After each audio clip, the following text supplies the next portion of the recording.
Hola profesor, yo soy Lorena Buontempo y esta es mi exposición, en la cual está basada en dos temas, la geología estructural y la sedimentología.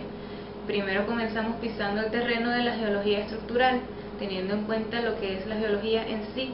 La geología es la ciencia que se encarga de estudiar la composición y la estructura interna de la Tierra.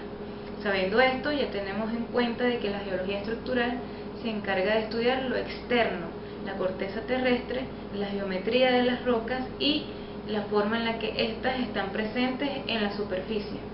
Como parte fundamental de cualquier estudio geológico, debemos tomar en cuenta las características de las rocas. Una de estas puede ser la inestabilidad de algún talud o galería por medio de alguna presencia de algún pliegue o de alguna falla. En este caso se debería tomar en cuenta la fortificación del mismo. La mayoría de las rocas de la corteza terrestre muestran varios tipos de planos geológicos, los cuales están aglomerados, vamos por así decirlo, en dos grandes categorías. La primera categoría son las foliaciones primarias, que estas son las estructuras que se forman antes de la litificación. Entiéndase la litificación como la formación de las rocas. Un ejemplo de esto puede ser el flujo magmático o los estratos. Por otro lado tenemos las foliaciones secundarias. Estas son las estructuras que se forman luego de la litificación, ya sea debido a fuerzas tectónicas que ocurren en la corteza terrestre, como por ejemplo las diaclasas, o ya sea por las grietas de enfriamiento o por lugares sedimentarios donde ocurran también grietas, ya sea de resecación. Pasamos al tema de la orientación de las líneas en un plano. En este tema nos encontramos con el rumbo. El rumbo es un ángulo medido en un plano horizontal. Él tiene como punto de referencia o línea de referencia la línea de norte a sur. Este ángulo puede obtener valores de 0 grados a 90 grados y sirve para la orientación. Como podemos ver en la imagen, en el primer cuadrante tenemos que está picado a la mitad, tenemos 45 grados. Entonces este rumbo se leería, o siempre se leería, en ese caso, como norte 45 grados, este, noreste, un rumbo de 45 grados. Y así sucesivamente, dependiendo de los cuadrantes en que se encuentre. Cabe destacar que también puede ser leído en el sistema sexagesimal como en el sistema centesimal. Entramos ahora en el otro componente que nos encontramos en esta categoría, que es el azimut. El azimut también es otro ángulo. Este ángulo está barrido mediante las agujas del reloj. También tiene como línea de referencia la línea norte-sur, y este ángulo, en cambio del rumbo, él toma valores de 0 grados a 360 grados. Ahora hablamos de la orientación de planos, teniendo definido esto como el término general en el que se describe la posición de un plano en el espacio. Un plano queda definido mediante dos ángulos, el rumbo, el cual ya hablamos de él, y la inclinación de plano. La inclinación del plano es mejor conocida como el buzamiento, que también es un ángulo, pero él es vertical y es medido entre la horizontal y un plano inclinado. Este ángulo se mide hacia abajo y varía de 0 a 90 grados. Como podemos ver en la imagen, hay varios elementos allí en el buzamiento. Uno de estos es la dirección de capa. La dirección de capa es la dirección de una línea horizontal cualquiera, contenida en un plano inclinado, y se expresa generalmente mediante su rumbo. Y también tenemos el buzamiento aparente. Es el ángulo de inclinación de un plano medido en una dirección no perpendicular a la dirección de capa. Bien, hablemos ahora de pliegues. Durante la formación de las montañas, las rocas sedimentarias suelen doblarse en una serie de ondulaciones denominadas olas. A estas ondulaciones también se le denominan pliegues. Se dice que una roca se ha plegado cuando ésta pasa de ser plana a ser curva. Entonces podría decirse que el pliegue es una deformación plástica, es decir, una deformación sin fracturamiento alguno.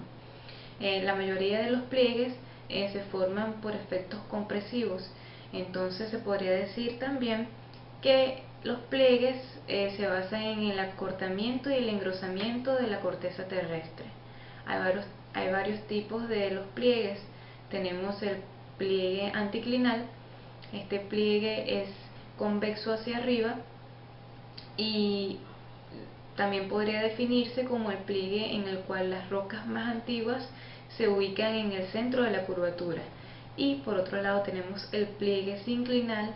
Él es cóncavo hacia arriba y en este pliegue las rocas más jóvenes están en todo el centro de la curvatura. Las fallas son rupturas en la corteza terrestre a lo largo de las cuales las paredes opuestas se han movido una con respecto a la otra. Los movimientos súbditos a lo largo de las fallas son la causa de la mayoría de los terremotos. Una falla está contenida en dos bloques que antes del fallamiento tuvieron una superficie plana. Así entonces encontramos un bloque hundido o piso que se encuentra por debajo del techo, que es el bloque elevado. La superficie por la cual se produce el desplazamiento se le llama plano de falla, y el desnivel o distancia que se encuentra cuando ocurre el fallamiento se llama desplazamiento de la falla. Sabemos que una zona de falla es una zona muy débil, tiene poca resistencia y es muy vulnerable a los procesos erosivos. De acuerdo a cómo se desplazan, se pueden encontrar en diversos tipos. Falla de rumbo. En la falla de rumbo el desplazamiento dominante es el desplazamiento horizontal y paralelo a la dirección de la superficie de la falla. En una falla de transformación, la corteza no se genera ni se destruye, solo que se desliza. Y por último tenemos la falla de cabalgamiento, que son grandes fallas que ocurren cuando el bloque es capaz de subir hasta kilómetros por encima del otro. Como un ejemplo de esto tenemos los Alpes o el Himalaya. Por otro lado, tenemos las fallas con desplazamiento vertical, que pueden ser normales o pueden ser directas cuando se producen en un espacio o alargamiento del terreno. Pero también hay fallas inversas, que son productos de fuerzas de compresión, donde se produce un acortamiento del terreno. Bien, ahora pisamos el ambiente del otro tema. Ahora hablemos de la sedimentología. La sedimentología es una rama de la geología que se encarga de estudiar el transporte, la formación y la deposición de material que se acumula como sedimento en ambientes continentales y marinos y que normalmente forman rocas sedimentarias, y trata de interpretar y reconstruir los ambientes sedimentarios del pasado.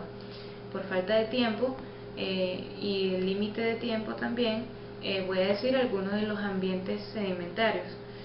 Uno de los ambientes son los ambientes continentales, que están dominados por la erosión y la deposición asociada a las corrientes.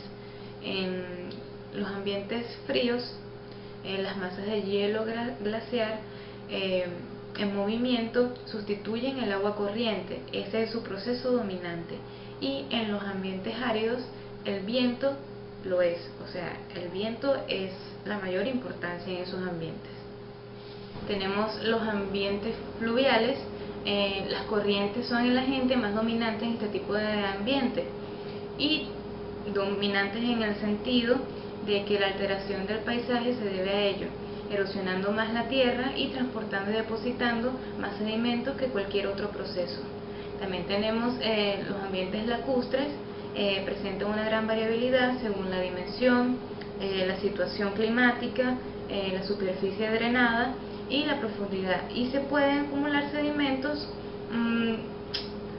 relacionados con un importante transporte fluvial. Estos sedimentos son sedimentos terrígenos, como por ejemplo puede ser las cuencas desérticas, que son lugares donde ocasionalmente se forman lagos de poca profundidad, ya sea con precipitaciones que ocurran o con la fusión de las nieves de las montañas. Tenemos el ambiente de talud.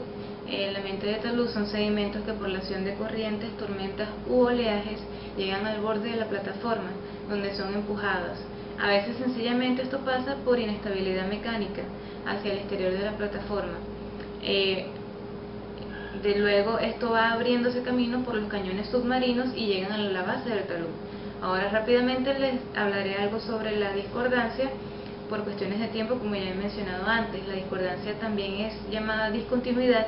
Es simplemente la separación entre dos series estratigráficas debido a la existencia de una moderna, de una nueva, o de una laguna estratigráfica. Hay varios tipos. Tenemos la discordancia angular, en donde la serie antigua se encuentra plegada de modo que forma un ángulo con la serie moderna. Tenemos la discordancia erosiva, donde la serie antigua se encuentra erosionada en su parte superior y sobre ella se encuentra depositada la parte moderna. Y por último tenemos la inconformidad, donde la serie estratigráfica está depositada sobre un material que no está estratificado. Esto puede ser, por ejemplo, las rocas metamórficas y las rocas ígneas. Espero todo se haya entendido muy bien. Gracias.